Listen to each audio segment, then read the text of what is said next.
You are listening to the Earplug Podcast Network, a Fanboys Inc. production.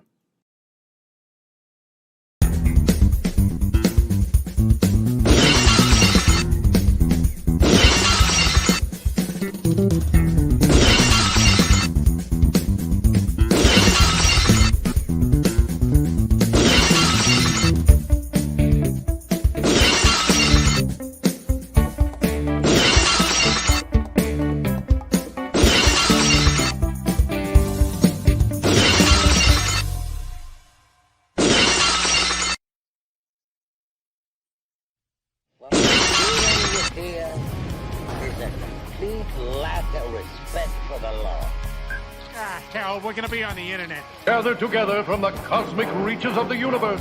We're really glad that you're our friend, and this is a friendship that'll never ever end. Is he always so cheerful? Well, neither are you very much good. Wonder Woman. This is the way. I have spoken. I got a bad feeling about this. I don't need no philosophy lesson here. Oh, look, Doc, I just can't do it, huh? I'm gonna learn to speak good. I think it's good, except it sucks. Textbook narcissism. Agreed.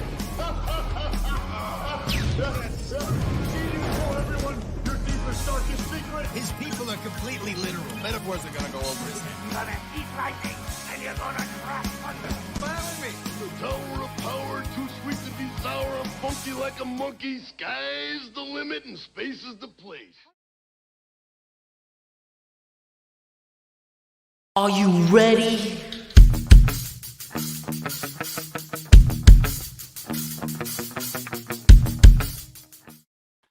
Hey everybody, welcome to the night show. I am Louis Perry, your host. Jamie Dolan can't be with me tonight, and I did have a special guest. We had Cosplay Ray, better known as Raymond Ramos, and he jumped offline really quick. So we're going to wait really quick for Ray to jump back on. Thank you for tuning in. We're going to be talking the Halo trailer. We're going to be talking Peacemaker. We're going to be talking the Book of Boba Fett. This week's episode has been friggin' fantastic. I could not believe that. And the wrestler, and Raymond is back. Hey, I was just talking about you. You switched over to your phone. I had to switch over. I was telling you too in the green room. I'm like, yo, I might have some issues with my computer. If I do, I'm switching back over through the phone. And it's right when we were about to go on, bam! It's like, I'm like, oh man. Hello, Aviva. How are you this evening? How are you? We got a big show planned for you tonight. Once again, Jamie sends her apologies. She cannot be here tonight. So we got another great cosplayer, the one and only Raymond Ramos. Ray, speaking of cosplay, are you working on anything right now? I know you have a special project that you're working on, and I'm going to get to that. But it's not even a cosplay project, but we're going to talk about it. But are you working on any certain cosplay right now? Well, I'm doing some finishing up commission for a friend who's doing some one of the Blade brothers. So I'm finishing up his commission, and then I have at least another 2 other commissions. One Star Wars related after a Batman related one. So, ooh, okay. All right, and Grimlock Stonehammer comes in all by himself, it seems. No. Oh, well, yes. Yes, it is. Jamie is not here, Grimlock. She's not here tonight, but she will be back next week. Your new passion, photography. Let's talk about that. What brought all this on? I mean, you're sending me texts. You're showing me what you're getting. I'm gearing up. I feel like the man upstairs was just telling me, gear up. So, ideally, I want to try to get into a couple of cosplay magazines. I'm like, I should be in some cosplay magazines. Then I realized there were a couple of digital ones that were, I believe, they posted some of my work on Instagram, but I don't know about anything that I've seen on Facebook.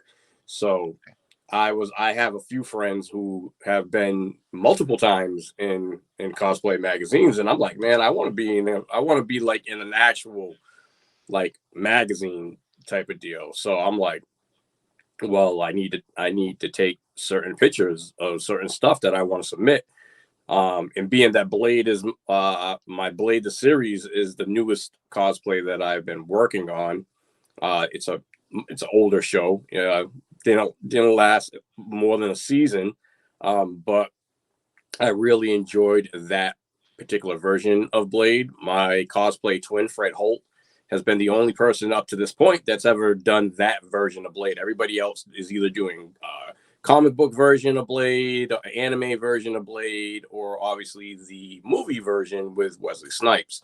So this particular version is done by Kurt Jones and was put out by Spike TV.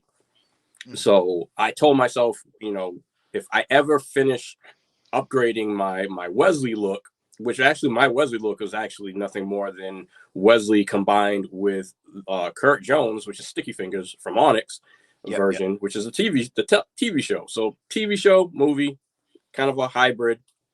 And I got to the point where I felt like I couldn't do any more to upgrade my Blade look for the Wesley, look. So I was like, okay, eventually I was like, I want to do another Blade. So it made only sense for me to finish the hybrid and move over to the TV series. So I'm enjoying that, but because I at Rhode Island, I didn't get really any photos of myself in any of my real cosplays. I might have got a couple of Mandalorian shots, but when I was dressed as Blade, I totally spaced out trying to get some shots for myself. So I was just, while I was there, I'm just thinking about taking photos with the fans. So I got back home and I'm like, oh wow, I really didn't get any real good shots of me as Blade. So I was like, okay, well, I want to try to get into this magazine stuff. So I guess I'm going to have to take the pictures myself. So I tried taking pictures myself with my phone, and they always saying, oh, how good these cameras are on these smartphones and whatnot. But apparently I don't have a smartphone. My iPhone camera wasn't cutting it for me.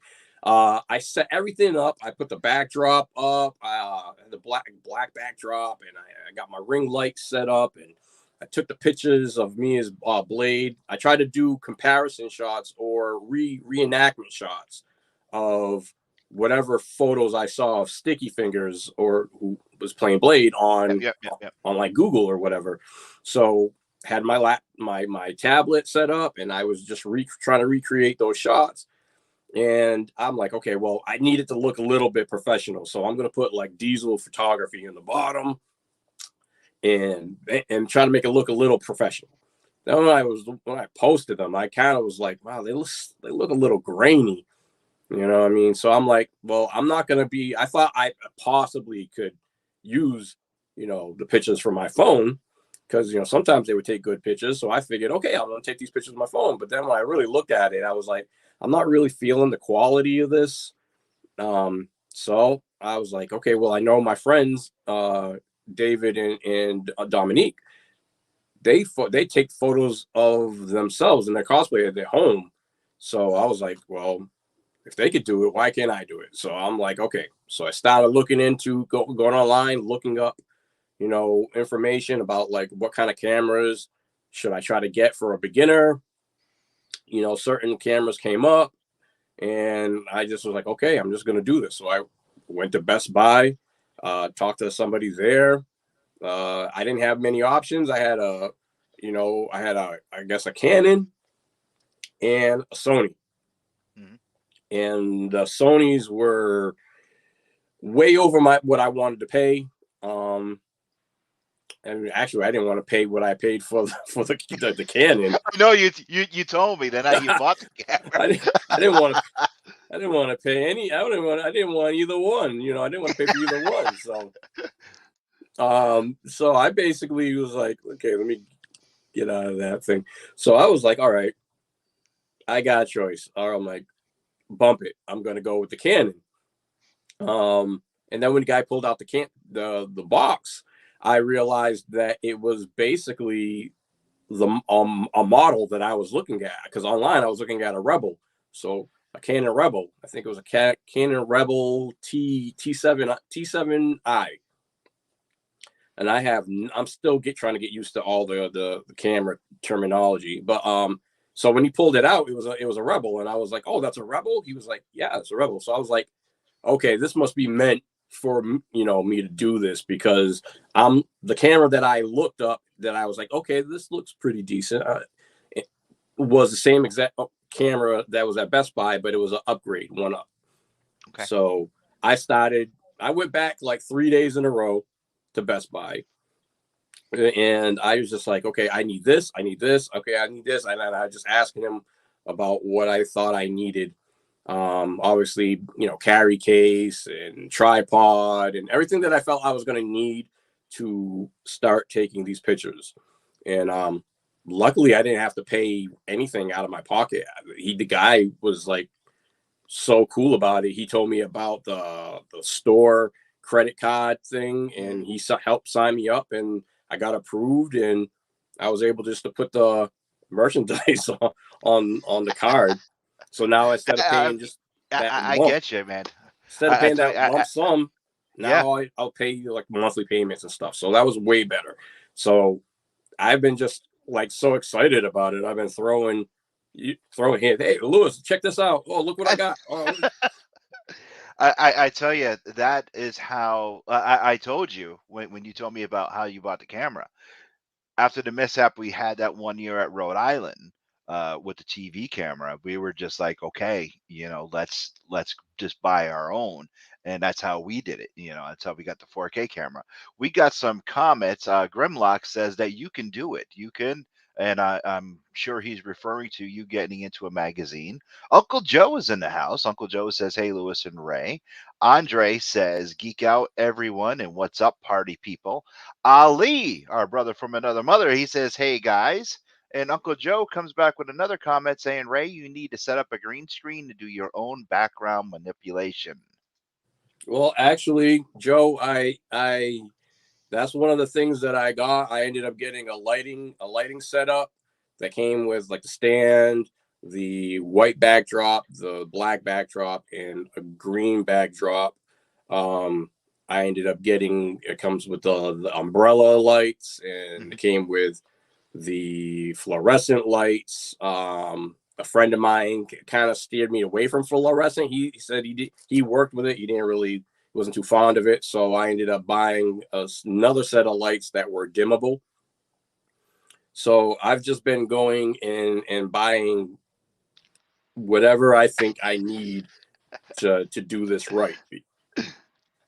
But you'll get it. I mean, it's easy. And I did send you the programs I said I was going to send to you, right? Because I was sick the next day after I saw you. I was like, remember, I got the night after you and I hung out. That would you say Burger King? Yes, I got sick and I was like down. Was it Burger King or McDonald's? It was Burger King. It put me out. It did. It put me out. And you should have went to the McDonald's.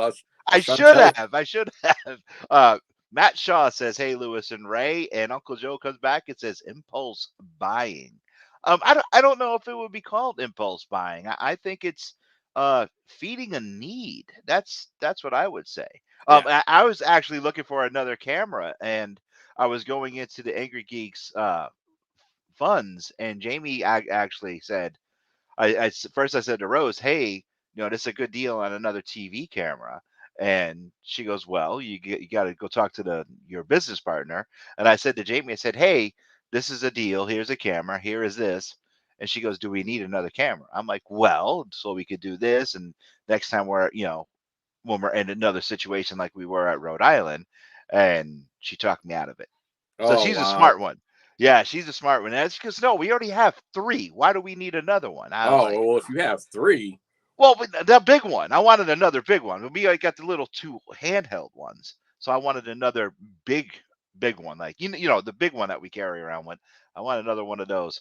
Uncle Joe says Bane at Burger King, and then he comes back and says Bane. I think he's referring to you. 2013. I don't think. Hopefully, I'll never forget that. You know what I mean? Well, as long as obviously I got my right faculties, but it was. I think that right there started a whole slew of cosplayers showing up at like establishments still in their cosplays, because it was like right after Boston Comic Con 2013, and that was the year that I actually won Best in Show, and I stayed in costume because we had to leave, so I was still in costume when Joe and I were heading back home. And on the way coming back, we got hungry, so we decided we were going to go to Burger King. And I was like, we both thought it would be a riot if I walked in there still wearing my Bane costume. So we walked in there, and just heads just started turning, and everybody that was in the back cooking, everybody came forward to the register area. That was Boston. I thought that was Hartford Comic Con. No, that was Boston Comic Con. That was Boston. No way. All right, I thought that was Uncle Joe comes in and says best photo ever. For some reason, I thought that was Hartford Comic Con. No, but it was Boston Comic Con. I won't forget that, because I wasn't planning on being in that costume contest. So I to this day I cannot remember who talked me into it. Yeah, I mean, somebody said, "Oh, you got to do it. Come on, please!" Like the registration table's right behind you, and I turned around. Sure enough, there it was. So I was like, "Okay, I'll do it for kicks and giggles," because I had a bad experience at Rhode Island the first time I did a contest, and so I told myself I didn't want to do it again. I just didn't want to put myself through that. And really, this person talked me into it, and so I ended up doing it. And I gotta thank Yaya Han, because I really feel like Yaya Han swayed, had a definite influence, obviously, in my costume. She loved it. She asked me. I told her I was going to come back on Sunday dressed as Bane, and she was like, I come by my table. I need to see that. And when I went to her table, she freaked out. She loved it. She came running around the table. She told her husband, her fiance, hey, get the camera. And then come to find out later on, she was one of the judges. So, so on the way coming back, Joe and I, like I said, I was still in costume. It was like one of those things where we had to leave, and still was in the contest. So as soon as we got out of the contest, boom, we had to fly. And like I said, on the way going home, we got hungry and decided to go in there. And you don't know how many people have hijacked Joe's photo of me standing there, putting my order in at Burger King. It's become so many people's memes. It's not even funny. And yeah, J-Bo, we're not going to bring up that comment, because that was that was just uncalled for that year. And I'm glad that radio station is shut down. Oh, all you have to say is radio station. Yes, Boston Comic Con and radio station. Yeah, we're not gonna. Yeah, those two words do not mix. Yeah, we're not gonna even put up those. We're just glad that place is shut down. Don't give them no more power for them. No. Your favorite cosplay of mine was the one that I documented for you, the Guy King. That just blew me away when I documented the whole build of the helmet. Any plans on redoing that or coming up with it's right here on the side of me, and when I'm in here, I always see it, and the helmet's right there. I thought about it. I wouldn't mind redoing it, because it was when I was first getting started. So it was like my building technique at that time was, still kind of in its infancy. And I would like to try to upgrade it more so. Well, I was really trying to capture the classic, 70s, because I believe Guy King came out in late 70s. Yep.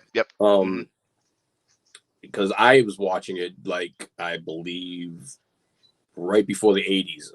So I was trying to capture the original version, but did notice that they reanimated like other shows like Mazinga Z. Okay.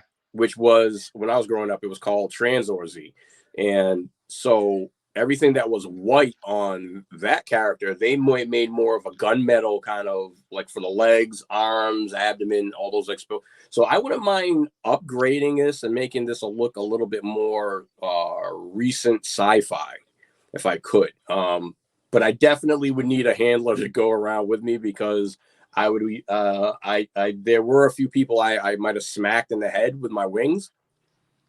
So I wouldn't want to do that again. How long was that build? I remember because I just did the helmet. I remember I was taking photos from you. You were sending me photos, and I just documented the helmet, put the video together for the helmet. But how long was the whole Guy King build? Do you remember? I really don't remember, but it had to have been a couple of months. Usually that's how long it usually takes me to get a cosplay together. So it had to at least taken a couple of months at least. Most times it's usually it could be up to 6 months for a build, but it probably took me a couple of months for this. Because if I had to figure all the shapes out, it was not the easiest kind of thing to figure out, especially when it was like one of my first major foam builds, like a complete foam build. I think what I built before that was my Thundercat's claw shield. So that was my next question. Is Thunderblade coming back? You never know. The armor's still over there. It doesn't look like it's really in horrible shape. There are other pieces scattered, but but it's always a possibility. Once again, I was still working with hot glue. These two builds were done with hot glue, and I actually had some malfunctions with Guy King, and it happened, I think, right before I went on stage for the costume contest that year. Okay. I had parts of the Velcro got heated up by my body temperature and slid apart. Really? So so when I went on stage that year, I literally was holding one of the thigh plates up with my hand so I could get up the stairs, and then I had to try to maneuver my leg in such a way where it wouldn't slide down. So wow. Yeah. So this one, it needed some upgrades. In fact, I think when I got home, I ended up upgrading the boots. I made them wider. Okay. And so I had planned on wearing it again, but it ended up being a one-off. Okay. What's your favorite medium? Obviously, I'm still partial to working with foam. We're in a generation where most people are transitioning or have already transitioned over to 3D printing, which the mold and casting. I only knew about foam work, so I'm still always probably going to be a foam smith. Okay. I might look into trying to get a 3D printer just for like small things that I just don't feel like trying to make that wouldn't be as structurally sound. I don't know. Okay. But I always will, I'll stay working with foam, because now it's foam, contact cement, and like super glues instead of hot glues. So okay. That's the only thing that's really changed in my building style. Cool. All right, we got some questions coming in. Chris Hebert wants to know what. First, he says, "What's up, guys?" And he has a question. Which cosplay did you have the most fun creating? Ooh, wow. Okay, since I'm in the office and pretty much all of them are in here, I don't know, the most fun creating. Now, are we saying the most fun creating or the most fun wearing? Or that might let's do both. Let's do the most fun creating, and then the most fun wearing. Then you have another question follow up right before. Okay, I would say the most fun creating probably was Cyborg. Oh, I want to say Cyborg might have been the most fun creating because there were just so many parts to it, and there was a specific look that I wanted to go with. The most fun wearing, I would have to say it would be my Arkham Knight Batman from the video game Arkham Knight. I would say that I've gotten a lot of mileage on that, and I just always loved wearing that. But I would have to say second to that would probably be the Mandalorian right now, because I really had a fun time at Rhode Island this year. I liked it so much that I wore it for 2 days. We didn't even see each other at Rhode Island that much. I mean, because Jamie and I were busy. You were busy just taking photos and promoting. We hardly crossed paths. Am I right or wrong? I think I might have seen you once. Yeah. Maybe once or twice. Yeah, we were. And you guys were already in a rush. You guys were... Exactly. Ali's coming in with a question. Ali wants to know, what is your dream cosplay?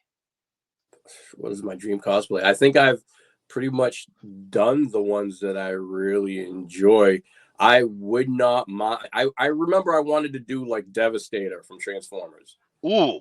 I wanted to do something on a stilt. I still want to do something on a stilt type of deal.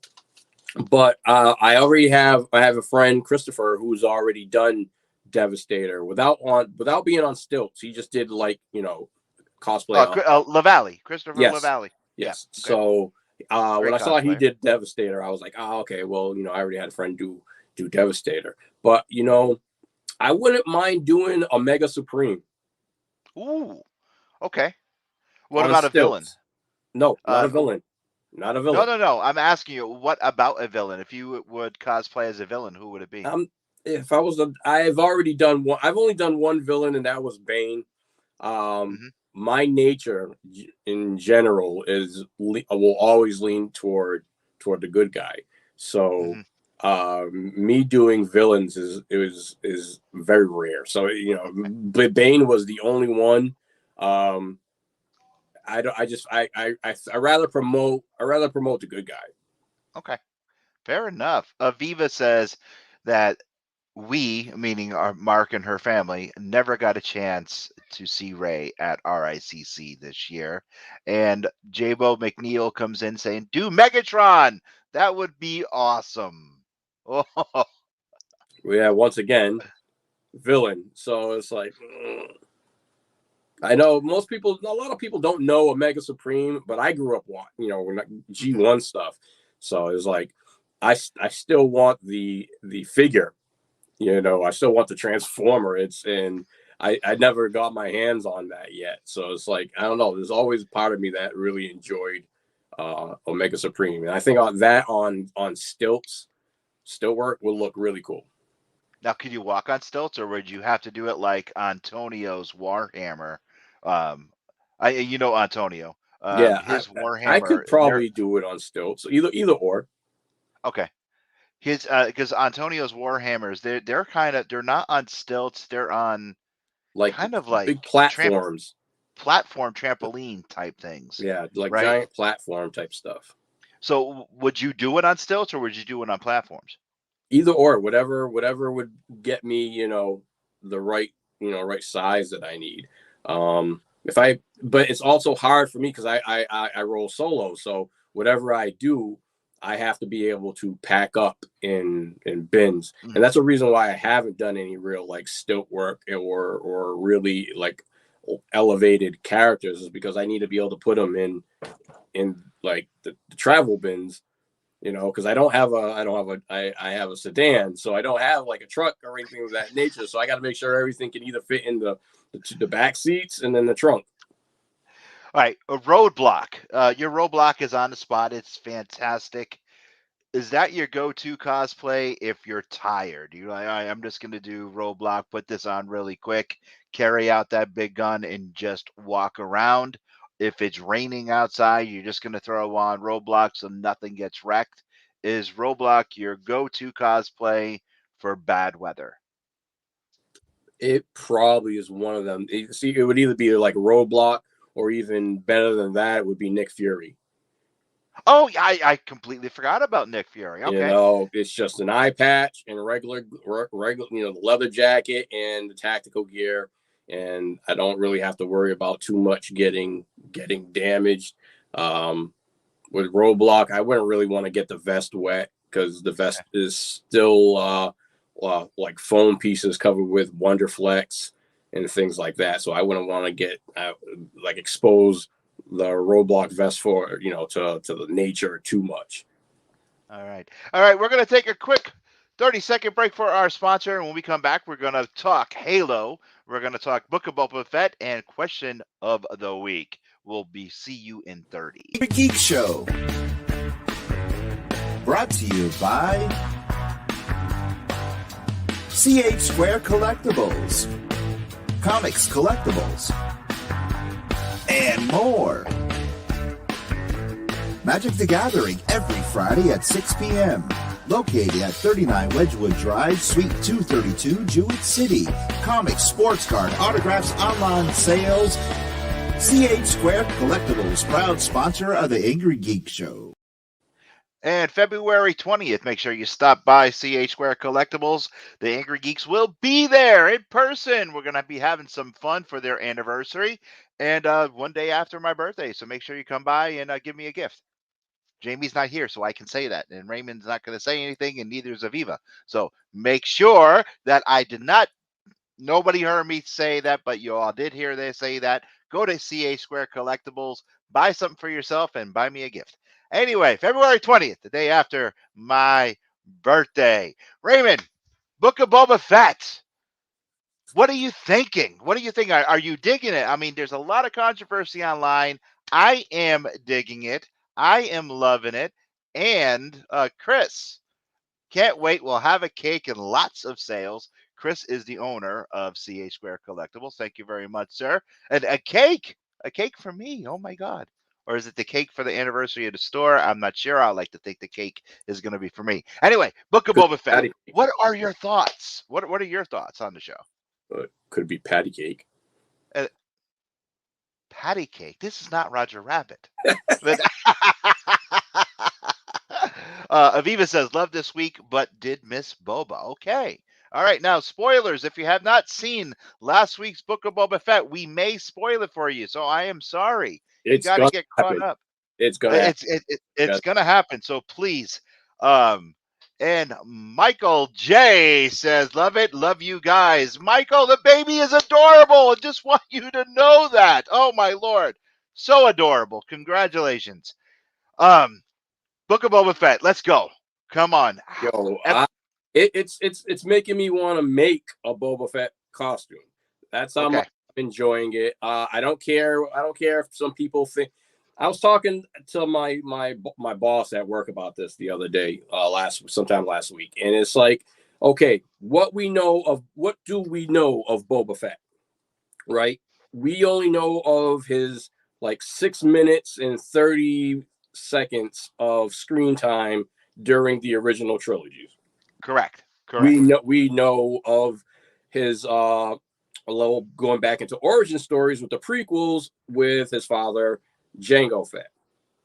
So we know that much about Boba, from little Boba to the actual Star Wars first original trilogy, which then became the second trilogy. That was funny. And now they are telling the story, all that backstory about what happened. I know questions that everybody was wondering. What happened to him? Did he survive the Sarlacc pit? If he did survive, what happened? So I am enjoying the fact that they are doing it in a manner where they're able to go back and tell the story of what happened. So we're catching up to the story that is of present going forward. A lot of people are saying, they're making him look like weak, or like he's toned down and kind of pansy-ish now, and he's not as badass as he used to be. I guess badass is the word I'm looking for. Yeah, it is. Well, you got to look at it this way. He was not fully healed. Okay, they said it in the series. He was in the back the tank. They just said it the episode before this last one. You are now fully healed. Congratulations. So exactly. So he wasn't fully healed. He wasn't at 100%. Even when Mando found him in the Mandalorian, he still wasn't 100%. He has been saying all along in this series, he's tired. He's tired of killing. He's tired of working for people. All he knew was hunting. Okay. He's just tired. He wants to run a family. He's teaching people respect. He's telling people, I want to rule with respect. I want to run this family with respect, And not with an iron thumb. What was that? He said, "No, yeah, he exists. I don't want to rule by fear. I want to rule by respect." Exactly. So it's just like, no, no, no. This is what I want. And he's not there to kill. He doesn't want to kill anybody. Every time that she wants to kill someone, he just looks at her. Is that necessary? He doesn't want to do that. And I because think he's why tired. People are getting. I think that's why people are slightly disappointed, because I guess they just figured that he was just going to be like totally badass and was going to smoke everybody. You know what I mean? But they're trying. A lot of people don't understand, if they're telling a story, we got to remember they're trying to tell a story. They're trying to accomplish something, and specifically, you know what I mean? So it's got to go beyond just the Book of Boba Fett and the Mandalorian. They're trying to tie it all together. So to see him develop more than just, I only got like three lines in the whole movie type of deal, and I'm just gonna smoke everybody. They have to develop this character really in a different way. So I'm like totally enjoying the fact of the direction they're going. Oh, me too. I think it's fantastic. And we got some more comments now.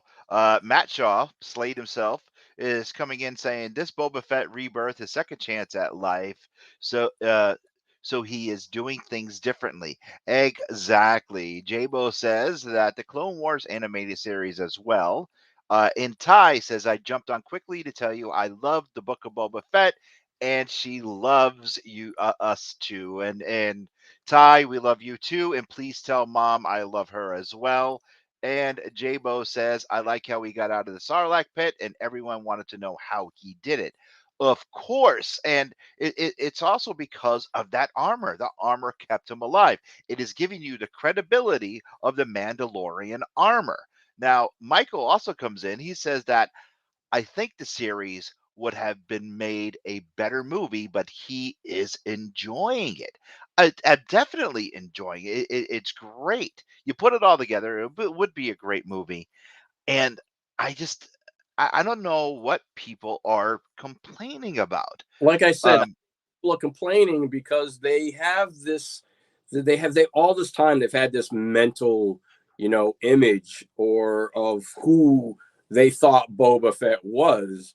And now that they see that, okay, he's repeatedly taking off his helmet. He could do that. He's not a Mandalorian.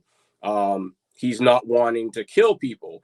Okay, that's his choice. You know what I mean? But the character itself, he's still badass. You got to look at he survived the Sarlacc pit. He survived living with the Sand People. Well, which I love, because now we're seeing a totally different side of the Sand People. We're seeing something that all we knew was there were mindless killers. We didn't know that they were family. We didn't know that they were basically warriors, Native Americans, that their land was taken away from them. That's why they were savages. That's why they had to do that's why they did what they did. We did not know that. And now we're getting this story, and that's why Boba's fighting for them as well. So we didn't know. All we knew is, wow, these guys are scavengers and they're out there killing people. Why? Now we know that they had their land taken from them. That it just blew me away. They had people, outsiders coming in and doing whatever they wanted and pushing them away. Yeah. So it's like, for him to survive, get captured, by the Sand People. Then for him to save one of the child and kind of got in their good graces, and then they started teaching him their ways. You know what I mean? So that that explained where we see him in The Mandalorian. So they that whole backstory catches us up to, okay, well, now we know what was going on and why he had the gaffy stick and the robes, why he didn't have his armor. That whole story of the Jawas found him and stripped him, left him for dead. And it's tying in to The Mandalorian. Now, we're getting some comments in here. So Nick is coming in. It says, did you see the interview? The actor said he wanted to talk less and be mysterious for Boba, but he is warming up to the show. Aviva says, people love to complain about Star Wars. Yes, which they do. People that weren't there in the 70s or the 80s love to complain about it. Nick also says, like it when he hit the bikers with his ship. Yes, exactly. And Slade comes back in. He goes, I think the next 2 episodes are going to be crazy. And Tom Polo comes in. And Tom, we kind of knew they were a family when Anakin killed the tribe. Yes. Yeah, kind of. But at that point, we still thought of them as savages. Yeah, of what they did to Shimi. We really thought that they were still savages. Exactly, especially how Anakin described them, and how we saw his mom. So it's like, wow, you're seeing everything in a totally different light now. I would agree that the street gang, their speeder bikes, did look a little hokey with the bright colors. I could have did without those, but they work for the show. Okay. But I am certainly digging it. And the throwback to the Star Wars Life Day or Holiday Special, where Boba Fett said, I rode bigger, was just phenomenal. I don't know if anybody out there picked that up. Did you pick that up, Raymond, or no? Oh yeah. Because all over social media they're talking about the Christmas special where yes, exactly. My name is Boba Fett. Come with me, my friend. Yeah. So I realize, because I've been watching the heck out of the gallery. Okay. On Disney Plus, and because now that I'm starting to get into trying to get into photography and wanting to do, I'm thinking about doing a fan film and looking into that type of thing for Blade, because since I can film on this camera, so I might as well try to have some fun. I know a guy with a TV camera. So and an Amazon. No. So I'm looking up. I'm watching. Now it's like I'm seeing things through different sets of eyes now. I'm looking at lighting differently. I'm looking at behind the scenes, because I've always been a fan of behind the scenes, always, for like years. Just learning how Hollywood does what they do. And the gallery has been talking about a lot of that. So they have one episode that is behind the helmet, just all Boba Fett, and that they make reference to that holiday special. I know. I just think it's phenomenal. Before we get to this week's question of the week, no top 5 tonight since Jamie's not here. Jamie likes to be involved in the top 5, so I want to apologize for anyone tuning in for the top 5. It was a doozy, but there will be no top 5, but we will have question of the week. Matt comes in with one other quick question. The fun thing about the Star Wars shows is that they are bringing in elements from the old movies, new movies, animations, comics, etc. It's a great time to be a Star Wars fan. I agree 100% with you, Matt. 110%. Peacemaker, what are your thoughts? Well, I don't care what anybody says. I'm a fan of John Cena. I've always been a fan of John Cena. I even when he was doing his Marky Mark thing, it worked for me. Mm-hmm. You know, so I've always been a fan of Cena and his values. And he is actually a very funny dude.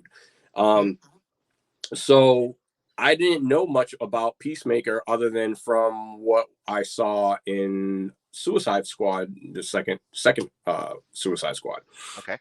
So the fact that they were giving, they must have liked his performance, obviously, to give him his own spinoff. So I've watched maybe 4 episodes. I think 4. You are one, from our conversation earlier. You are 1 episode behind because you did not watch last week's, which you have to now. I mean, yeah, now I will watch it, but I thought it was definitely cheesy, but in a good way. It was like comical. It was raunchy. It was kind of stupid, but it was the point is it entertaining? Whatever you are watching, is it going to entertain you? And so far, I've been entertained. Obviously, there's stories, and you got to build up on the story, and so you got to, go in parts to get to the full picture. But it's got me like, okay, well, I want to watch the next episode and see what happened because it's piqued my interest. Okay. J-Bo is bringing up, we love the Peacemaker, the intro song, and the dance is hot.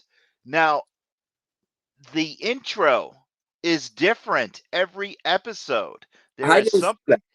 I know, but it's how every episode. I don't know. I remember you saying that to me before. And so I'm like, wait a minute, somebody told me that these episodes, these things are supposed to be different. So I'm looking, and every week we are watching, and even James Gunn says, no, they're different every week. And every week we are watching it. And he's like constantly tweeting out, did you see the difference? Did you see the difference? Wow, and I'm not even noticing it. Can you guys tell me what differences that were there? Myself, Cody, and Neil were looking at it. We cannot find the difference. Jamie says she will not watch The Peacemaker because she doesn't think it's a show for her. I'm trying to get her to watch it. I'm telling her she must watch it, but she just won't. I'm telling you right now, Ray, when we sign off in the next 10 minutes, you have to definitely watch last week's episode, of course, before you watch this Thursday's episode. It's tremendous. There's a new helmet every week that he wears as well, but you have to definitely watch it. J-Bo comes in and says there was one intro that one girl is flipping off the screen. They all flip off the screen. They all do. They all flip off the screen. I saw the girlfriend flipping off. I didn't because something drew me to because she was on the left-hand side of the screen, and I noticed. I'm like, well, why they got this girlfriend in this intro? I'm like, and then I realized everybody that had been in the show up to that point was in the intro. Yeah, the next door neighbor. Yes, the next door neighbor is just friggin' hilarious. Aviva says it keeps getting better. That I have to admit, it does. Now, Ray, you made a comment in the beginning while we were in the green room backstage. Kite Man is a real villain, real DC Comics villain. You did not know he was a real DC comic. They made mention of Kite Man in the last episode of Peacemaker, and you thought I was kidding. And you want to share what you said, please? Go ahead. It's an insult. I'm not even going. I thought they were making some kind of racial slur against Jewish people. I'm like, oh no. And then he shows me it's an actual kite. I'm like, so was this dude flies around on a kite? Does he have boosters? Is he kind of parasailing? I thought it was a stupid character. We spent 10 minutes looking at Kite Man. But I mean, the stuff that Peacemaker says about people in the Justice League in this show is phenomenal. I mean, it is just so funny. He talks about Superman. talks crap about Aquaman, talks about Wonder Woman, talks about Batman, and it's just hilarious. I can't wait to see where they're going. There's only a couple episodes left. It's fantastic. Well, I'm digging it. Kind of happy. I was kind of glad to see Vigilante.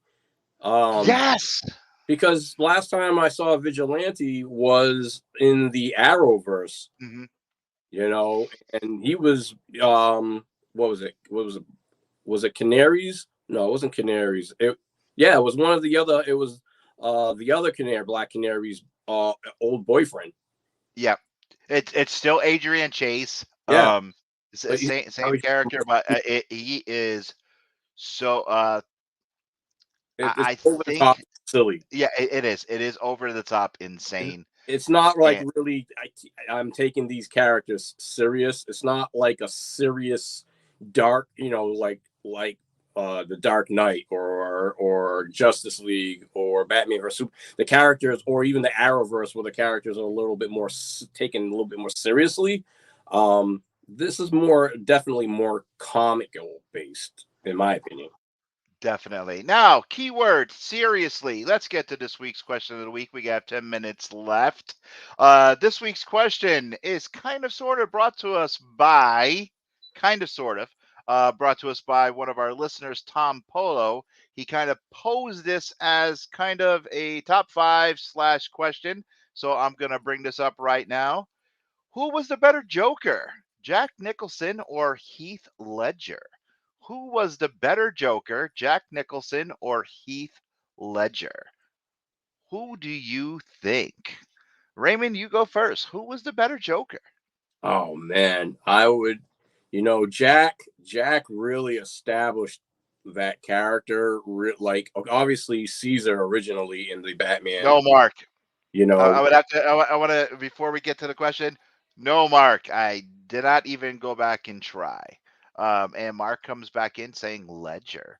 Okay, now what was your answer, Ray? Obviously we have Caesar, the guy from the Adam West show, who gave the blueprint, I would say, for Nicholson to then pick up on that. And even as Nicholson said it himself, that's where his influences came from. So, but I think Nicholson really, set the like crime boss like stature on the Joker, where Heath was more animated, like like diabolical genius madman. Maniacal. I'm gonna burn everything down type of anarchy. So I would say if it was intensity level, I would have to give it to Ledger for intensity level of Jokers. Okay. I would, frightening level, I would definitely say, well, back in 89, when you saw Jack Nicholson in that very first trailer, it was scary. Oh yeah, he was very frightening. Very, very, very frightening, where you had the, Michael Keaton, I'm Batman. And then you had all this other stuff, and all of a sudden you had the newspaper up, and the newspaper came down, and you had Nicholson, full Joker makeup, looking around, wait till they get a load of me. Boom. That goosebumps. That hits you. Ledger, his Joker, what was frightening about him, I mean, Nicholson scared you. What was frightening about Ledger's Joker was you didn't know what he was going to do. He was because he didn't know. Yeah, because he didn't know what he was going to do. And he was manipulating people to do things that you didn't know what he was going to do. The whole cell phone in the stomach, the pencil, you want to see a magic trick, blowing up the hospital, you just didn't know. Jabo's coming in saying Ledger was a darker Joker. Oh, of course. Really? But was Nicholson a more violent Joker after he killed? Nicholson was more diabolical crime boss. Mm-hmm. type of crazy, where Ledger was just, he wasn't trying to be a crime boss. He was just doing, as he would say. Yeah, correct. He was more chaotic, where Nicholson's Joker was more, he didn't care who he killed. He wanted to run the show. Yeah, he did. He killed Bob. He killed his own guys, no matter where. He didn't care who he killed to get to be in power. He killed his boss to take his spot. You know what I mean? So, because his boss tried to set him up over a woman, so he kills his boss. Mm-hmm. You know what I mean? He has Eckhart killed. He killed Bob. He wanted to kill Batman. He was more crime boss. He killed Alicia. Yeah. She killed herself. She jumped off. Yeah. J-Bo says you never got the true story and how we got the scars either. I love that about Ledger. Well, we never got the full story on any of the Jokers, really. They always change things here and there. I definitely think Ledger was the more darker of the two Jokers. More the crazy. Definitely. And Tom Polo said he was the world's first homicidal artist, which is true. He was. He definitely was. So what is the general consensus? Who was the better Joker? I mean, we're kind of split 50-50 here. Yeah. I mean, if you're always going to have, different aspects, it's like, okay, well, Nicholson brought this to the table. Okay. Ledger brought this to the table. Unfortunately, Ledger really immersed himself in the character to the point where, it did him like some harm, researching to be that character. It did. But as Nicholson's character never really, he wanted to kill everybody, and he did try to kill everybody with the gas. You know what I mean? But he had plans. He was still very intelligent and in the scheming. Where he's a schemer. Where the TV. Where Ledger didn't like the schemers. Ledger was no, he didn't. He didn't think of himself as a schemer. He just thought of himself like a dog chasing a car. Yeah, exactly. But he quoted himself saying that the dog chasing a car, chasing his tail. I wouldn't know what to do when I caught it, and that's what he said. And I thought that his whole performance was this heartbreaking. Because you'll never have that again. No, you'll never have that again, and it's just a great performance. Last question of the night: didn't Jack Nicholson warn Heath to be careful about because the role will consume you? Yes, that's a Hollywood dark legend. That's what it is. He was warned. Raymond, we are about that closing time. We coming up an hour. I want to thank you for being with us, and I want to thank all our viewers and listeners for tuning into us tonight. Raymond, please tell everyone where they can find you on Facebook and on YouTube, and where to look for you on your future when you are going to be in a cosplay magazine. So please drop some links for everyone right now, sir. So Facebook, I'm mostly on Raymond Ramis. You can find me on Raymond Ramis Cosplay as well. On YouTube, you can find me at Cosplay Ray. And on Instagram, you can find me at DaywalkerXNight. And I am Louis Perry. You can find me each and every week right here with my sister from another mister, that Wonder Woman, Jamie Dolan. And every Tuesday night with Jack Purcell on the Faces and Heels podcast. And every Wednesday night with Mark May on the Mayhem Show. We will see you guys next week right here on the Angry Geeks. Please visit theangrygeekshow.com. Get some merch and say hello to our great sponsors, CBCS and CH Square Collectibles. Don't forget to go out there on February the 20th. We'll see you guys next week. This has been an Earplug Podcast presentation. Found on earplugpodcast.com, iTunes, SoundCloud, and wherever your favorite podcasts are found.